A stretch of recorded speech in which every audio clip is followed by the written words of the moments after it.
सल्लल्लाहु अलैहि वसल्लम ने फरमाया जब मैयत को कब्र में रखा जाता है तो उसके पास स्याह रंग वाले और नीली आंखों वाले दो फरिश्ते आते हैं और उसको उठा के बिठाते हैं। बाकी हदीसों में 3 ही सवाल हैं, लेकिन इस हदीस में हुजूर ने फरमाया उन्होंने बस मेरे बारे में पूछना है, उठा बस मेरे बारे में सिर्फ ये पूछना है, बता मदीने वाले महबूब के बारे में दुनिया में क्या कहा करता था। तो हुजूर फरमाते हैं मेरे बारे में पूछा जाएगा।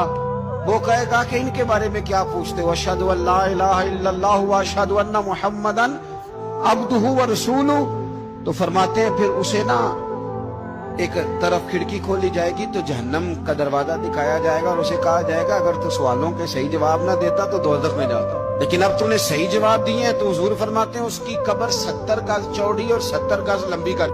अगर आपको हमारी इस्लामिक वीडियोस पसंद आ रही हैं तो मुकम्मल वीडियोस देखने के लिए हमारे YouTube चैनल सच फरमाया को फॉलो करें। हुजूर सल्लल्लाहु अलैहि वसल्लम ने फरमाया जब मैयत को कब्र में रखा जाता है तो उसके पास स्याह रंग वाले और नीली आंखों वाले दो फरिश्ते आते हैं और उसको उठा के बिठाते हैं। बाकी हदीसों में 3 ही सवाल हैं, लेकिन इस हदीस में हुजूर ने फरमाया उन्होंने बस मेरे बारे में पूछना है, उठा बस मेरे बारे में सिर्फ ये पूछना है, बता मदीने वाले महबूब के बारे में दुनिया में क्या कहा करता था। तो हुजूर फरमाते हैं मेरे बारे में पूछा जाएगा।